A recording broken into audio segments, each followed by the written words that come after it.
सर्वे भवन्तु सुखिनः, सर्वे सन्तु निरामया, सर्वभद्राणि पश्यन्तु, माँ कश्चित् दुर्भाग् भवेत्। अर्थात इस संसार में सभी सुखी हों, सभी निरोगी हों, सभी को सुख का आनंद हो, कोई दुखी न हो। इस श्लोक के साथ मैं सुनील कागरा आपका माउंट कार्मेल के इस ऑनलाइन क्लासेस में स्वागत करता हूं। मेरे तमाम विद्यार्थी स्टूडेंट्स निरोगी हों, ऐसी मैं कामना करता हूं।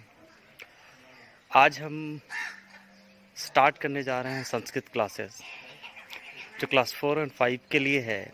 ये वीडियो क्लास 4 और 5 के लिए है, क्योंकि दोनों में फर्स्ट चैप्टर संस्कृत वर्णमाला है। तो हम स्टार्ट करते हैं हमारा पहला सेशन, संस्कृत वर्णमाला पार्ट 1। पार्ट 1, संस्कृत वर्णमाला। संस्कृत वर्णमाला की जब हम बात करते हैं तो सबसे पहले हमें यह जानना होता है कि वर्ण क्या है।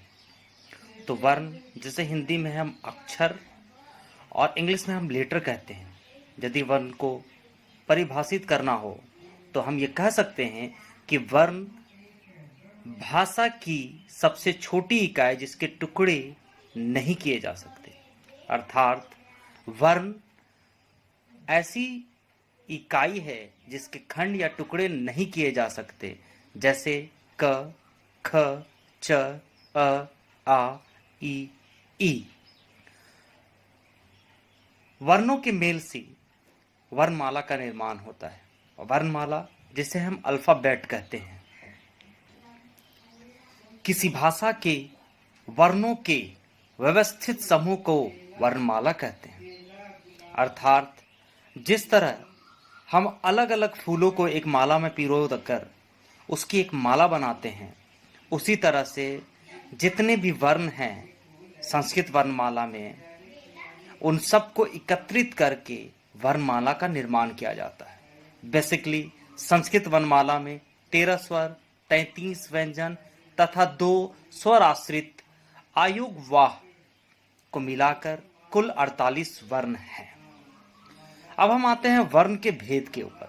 वर्ण का भेद अर्थात इसे हम बेसिक्स भाषा में समझना चाहे तो अगर हम वर्ण को एक पिता के रूप में अगर हम देखते हैं तो वर्ण के 2 पुत्र हैं, स्वर और व्यंजन।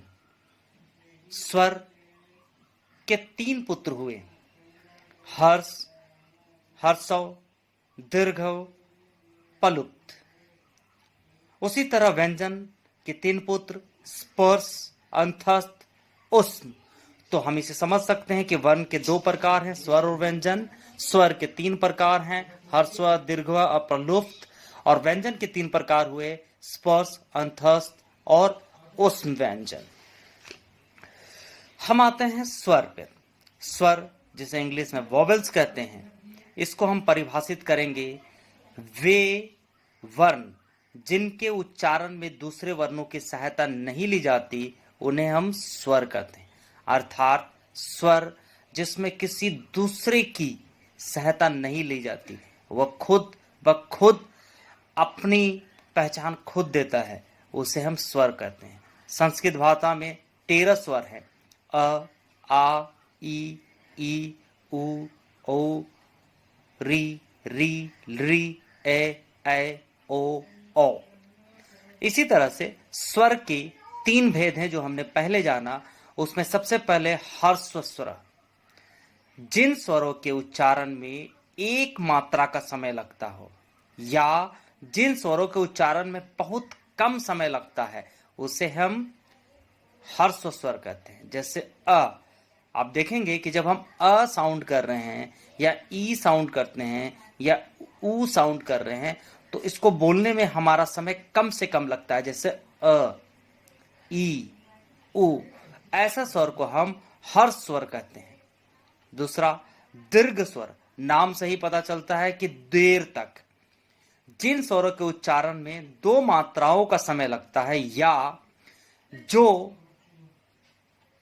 बोलने के समय हर स्वर से ज्यादा समय लेता हो, उसे हम दीर्घ स्वर कहते हैं। जैसे आ, ई, उ आदि। आप देखेंगे कि जब हम अ बोलते हैं तो इसमें समय बहुत कम लग रहा है, लेकिन जब हम आ बोलते हैं तो आ को हमें थोड़ा लंबा खींचना होता है। ये दीर्घ स्वर है। तीसरा, पलुप्त स्वर। जिन स्वर के उच्चारण में दो मात्राओं से भी अधिक समय लगता है, अर्थात अगर हम इसे बेसिक्स भाषा में बोले तो हर्ष और दीर्घ स्वर से भी ज्यादा समय जो लेता है उसे हम लोग पलुप्त स्वर कहते हैं। जैसे ओम, इसमें 3 मात्रा आई, ओ, उ और म, और ये समय भी ज्यादा ले रहा है। अब हम आते हैं वर्ण के दूसरे प्रकार अर्थात वर्ण के दूसरे पुत्र व्यंजन के ऊपर। व्यंजन को परिभाषित करेंगे जिन वर्णों के उच्चारण में स्वरों की सहायता ली जाती है उन्हें हम व्यंजन कहते हैं। अर्थात बिना स्वरों की सहायता से व्यंजन को नहीं बोला जा सकता, इसमें स्वर की सहायता लेनी ही होगी। जैसे क, जब हम क बोलेंगे तो क में हम देखेंगे कि लास्ट में अ का उच्चारण होता है जो स्वर है। इनके उच्चारण में मुख से निकलने वाली वायु में कोई ना कोई रुकावट जरूर आएगी। अब हम आते हैं व्यंजन के भेद पे। तो इसका पहला भेद है, पहला प्रकार है स्पर्श व्यंजन। नाम सही जाहिर हो रहा है कि स्पर्श अर्थात ये कहीं ना कहीं स्पर्श अर्थात छू कर निकलती होगी, अर्थात जो वायु है हमारे मुख में कहीं ना कहीं स्पर्श करके ही निकलती होगी। तो क से लेके म तक सभी व्यंजन स्पर्श व्यंजन कहलाते हैं। स्पर्श व्यंजन की संख्या 25 होती है। सभी स्पर्श व्यंजन 5 प्रवर्गों के अंतर्गत आते हैं। प्रत्येक वर्ग का नाम पहले वर्ण के आधार पर ही रखा जाता है, अर्थात यदि क वर्ग है तो इसमें क, ख, ग, घ, अंग है, तो इसमें पहला अक्षर क्या है क, तो इसका क्या नाम हुआ ख वर्ग। उसी तरह से च, छ, ज, उसमें च पहला अक्षर है तो च फ वर्ग कहलाया। उसी तरह से ट, ठ, ड, उसमें ट पहला अक्षर है तो वो क्या कहलाया ट वर्ग। उसी तरह से त है तो त वर्ग और प है तो प वर्ग। अब इसको हम लोग देखते हैं कि ये जो वर्ण है क वर्ग है च वर्ग है वो हम कहां से उसका उच्चारण होता है। तो उच्चारण स्थान देखिए मैंने बगल में लिखा है वहां पे क वर्ग के आगे क, ख, ग, घ, अंग, और वो कहां से कंठ से, च वर्ग तालु से, ट वर्ग मृधा से, त वर्ग दंत से और प वर्ग हमेशा ओष्ठ, दोनों ओष्ठों से हम उच्चारण कर पाते हैं। दूसरा वर्ण है व्यंजन है अंतस्थ व्यंजन। अंतस्थ व्यंजन कहने का मतलब है ये स्वर और व्यंजन के मध्य स्थित है। इसकी संख्या 4 है। यदि इसको हम समझें तो ऐसे वर्ण या ऐसे वर्ण जिनका उच्चारण करते समय जो वायु है हमारे नाभि या हमारे पेट से निकलती है उसे हम क्या कहते हैं अंतस्थ व्यंजन। जैसे य, जब आप यह बोलेंगे तो वो यह क्या है आपके कहां से निकलेगी, आपके वायु जो है आपके नाभि के द्वारा आपके मुख तक पहुंचेगी। य, र, ल, व। आप इसका अभ्यास भी कर सकते हैं। तीसरा ऊष्म व्यंजन। नाम से ही पता चल रहा है कि गर्म, ऊष्म मतलब गर्म, अर्थात इनके उच्चारण के समय मुख से जो वायु है वो गर्म निकलती है, अर्थात गर्म सांस निकलती है। इनकी संख्या 4 है। आप इसको प्रयोग करने के लिए अपने दोनों हाथ, अपने दोनों अंगुलियों को अगर मुख के सामने लाएंगे और अगर आप इन 4 वर्णों का उच्चारण करेंगे जैसे स, स, स, ह, तो आपको अपने हाथों पर फील होगा कि किसी तरह की ऊष्मा आपके हाथों से टकरा रही है। एक विशेष नोट आपको ध्यान देना है कि स्वर के बिना वाले व्यंजन के नीचे दाहिनी और तिरछी रेखा जिसे हम हलंत कहते हैं लगा होता है। इसको हम क्या कहते हैं हलंत, अर्थात ये हलंत कहलाता है। अगर हम इसको हम इस तरह से लिखते हैं जैसे क, और क जब हम लिखते हैं और यहाँ पे जो ये एक तिरछी रेखा है इसको हम हलंत कहते हैं। अब हम आते हैं आयोग वाह। आयोग वाह वे ध्वनियां जिनका अपना स्वतंत्र अस्तित्व नहीं है तथा वर्णमाला में स्वरों के तुरंत बाद आने वाले वर्ण को हम आयोग वाहक या आयोग वाह कहते हैं। आयोग वाह 2 होते हैं, अंग और अह। इनका प्रयोग स्वरों के बाद ही होता है। आयोग वाहक के प्रकार हम देखते हैं। जैसे आयोग वाहक, इसके 2 प्रकार हैं, विसर्ग और अनुस्वर्ग। आप देखिएगा विसर्ग और अनुस्वर्ग, विसर्ग के आगे देखिए अ और अनुस्वर्ग के आगे क्या है अंग, ये इसका चिन्ह है। उदाहरण के स्वरूप जैसे हम लिखते हैं राम, तो राम के बाद हमने क्या लगाया राम स्वर।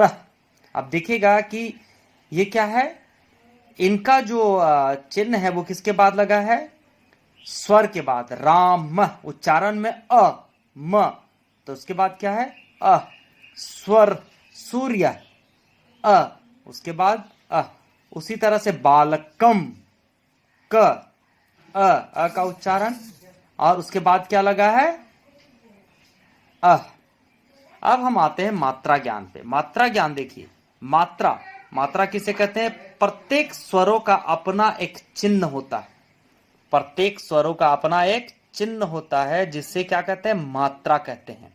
जिस तरह से मैंने यहाँ पे देखिए सब सारे स्वरों को लिखा है, जैसे आ ई उ आदि सारे स्वर है, और उसके आगे देखिए किस तरह से मात्राओं को मैंने यहाँ पे इंडिकेट किया है।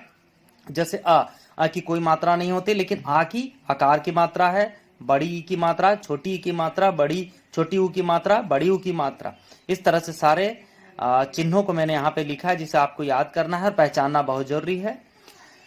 एक नोट में आपको ध्यान देना है कि किसी भी व्यंजन के साथ स्वर का मेल होने पर उसका हलंत हट जाता है। मैंने अभी थोड़ी देर पहले बताया कि हलंत क्या होता है, ठीक है।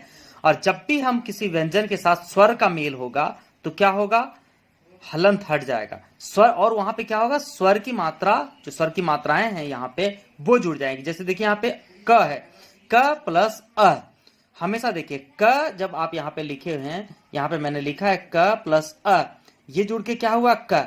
जब तक क यहाँ पे है तो ये क है, ये क्या है, अधूरा है। जब हम अगर इस तरह से अगर हम क लिखें और अगर इस पे कुछ अ नहीं जोड़ पाते हैं तो ये क्या होगा, क, ये आधा क कहलाएगा। लेकिन अगर हम यहाँ पे क के साथ अ का मेल कराते हैं तो ये क हो गया, उसी के साथ क के साथ आ का मेल हुआ तो आ हटा, क पूरी तरह से क लिखा है और उसकी मात्रा आगे का, उसी तरह से की। ये क्या है, मात्राएं हैं। अब समझना है हमें संयुक्त व्यंजन। संयुक्त व्यंजन क्या होता है, संयुक्त व्यंजन नाम सही है कि संयुक्त, इकट्ठा, अर्थात व्यंजन, दो व्यंजनों के परस्पर मेल से बनने वाले व्यंजनों को संयुक्त व्यंजन कहते हैं। अभी तक हम लोग देख रहे थे कि व्यंजन क्या होता है, स्वर के मेल से ही बन पाता है, और उसका उच्चारण स्वर के मेल से, जैसे क या ख, क में अ है, ख में अ है। लेकिन अभी हम जानेंगे कि दो सिर्फ व्यंजनों के मेल से वर्ण का निर्माण होता है या व्यंजन का निर्माण होता है, तो उसको हम क्या कहते हैं, संयुक्त व्यंजन। और ये चार होते हैं, क्या, छ, त्र, ज्ञा, स्र।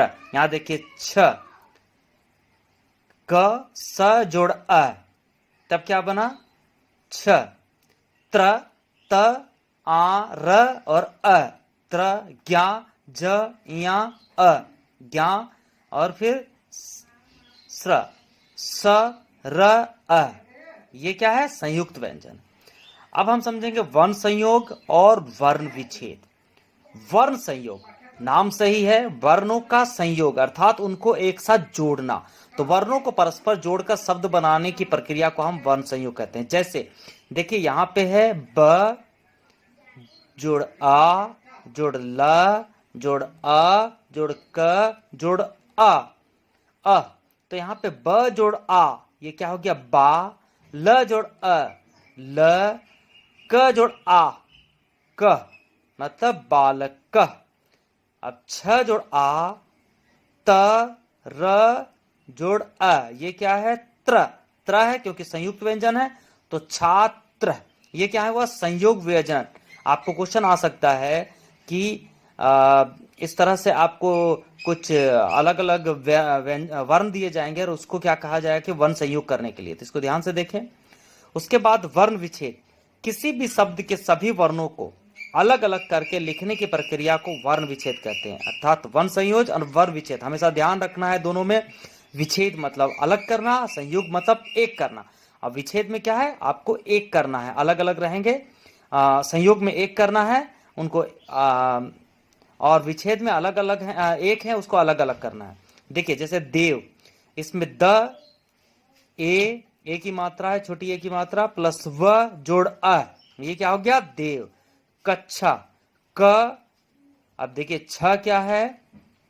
संयुक्त व्यंजन है, इसलिए छ का जो प्रयोग है, जो परस्पर इनके वर्ण है, व्यंजन है, उनको याद रखना होगा। जैसे क जोड़ अ, ये क हो गया, प्लस क स आ, कच्छा। ठीक है। अब इसमें देखना है कि शब्द के अंत में जो भी वर्ण होता है उसी के आधार पर शब्द का नाम होता है। अर्थात कोई भी शब्द होगा, उसके अंत में जब आप विच्छेद करेंगे, आप विच्छेद करके आप चेक करेंगे कि उसके अंत में कौन सा वर्ण है, तो उसी के हिसाब से आप उसका नाम दे सकते हैं। जैसे देखिए मैंने यहाँ पे दिखाया है कि ये अ है। अ, जब अ आएगा लास्ट में तो यह क्या होगा? आकारांत। आ जाएगा तो यह क्या है? आकारांत। ई आ जाएगा तो क्या है? इकारांत। उ आ जाएगा तो उकारांत। री आ जाएगा तो रिकारांत। इस तरह से ये संस्कृत वर्णमाला है, इसे ध्यान से देखना है। और जिस तरह से मैंने लिखा है, आप अपने फेयर कॉपी पे आप इसको नोट डाउन कर लीजिए और अच्छे से पढ़कर याद कर लीजिए, यह आपको काम आएगा। धन्यवाद।